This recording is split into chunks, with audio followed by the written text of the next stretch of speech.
So we're left here. This is where we left off in class, and we want to finish the discussion about how to come up with a new form for a complex number. And we'd in class gotten to the realization that in the polar coordinates we could represent a complex number not by its two components.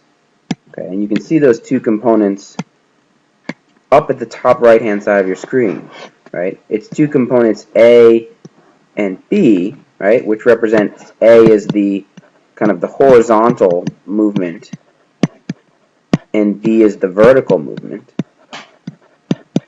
Right? Instead, we wanted to talk about how far, right, away from the origin do we travel, or what is the length of our complex number, right? What is its magnitude, and at what angle does it rotate from the standard position, right, from where that polar axis is at 0. All right, so we got those two pieces of information for our first example, z equals 3 plus 3i. And that's great, right? That tells us two pieces of information, but it doesn't tell us about a complex number necessarily. It just tells us that we have this set of information. Our complex number z equals 3 plus 3i has a magnitude of 3 root 2, okay?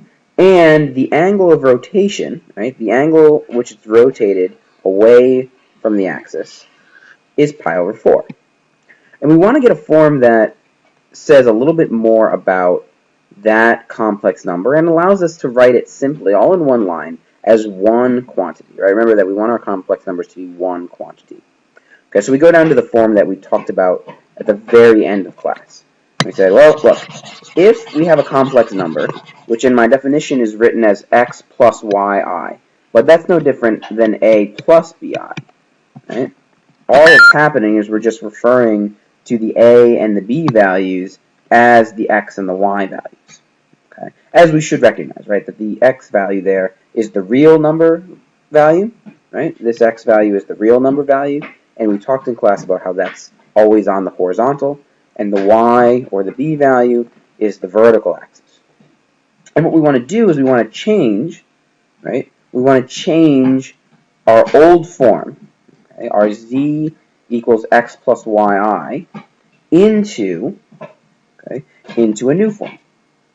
Now, if we think, how do I rewrite, right? So you look at that line there, and it says x plus yi becomes r cosine theta plus r sine theta I. If we go into the triangle, and let's just use the complex number 3 plus 3 that we were talking about, right? One leg is 3, and another leg is 3, and the magnitude is 3 root 2, right? And we know that this angle is pi over 4. Well, assume for a second that I don't know what the legs are. Right? Assume for a second that I don't know what the legs of that triangle are, right? How can we use trigonometry in order to be able to come up with the legs of that triangle? Well, we'll give ourselves two question marks. That can be question mark, and we can make this, I don't know what, call it D, sure, whatever you want, right? How do I find question mark here?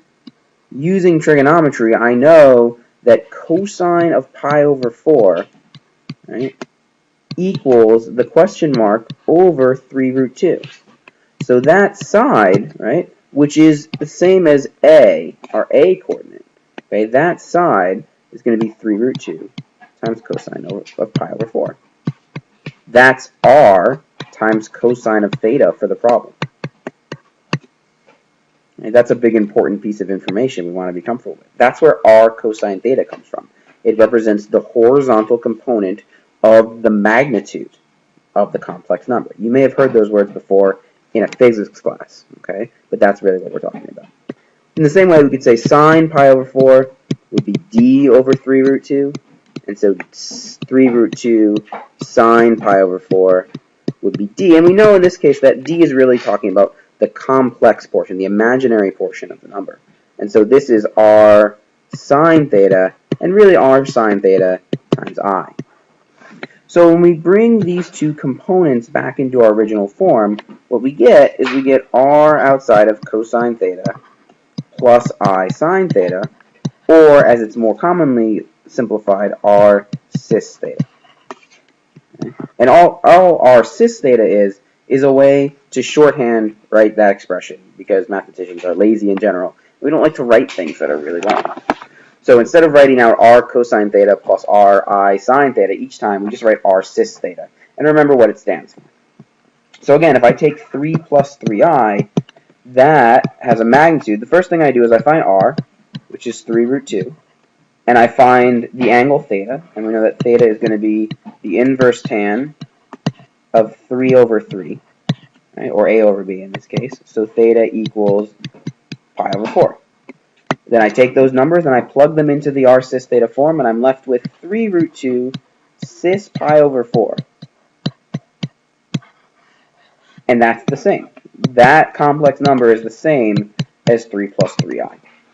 And for right now, that doesn't mean anything more to us than just having 3 plus 3i, but we'll see how those operations matter.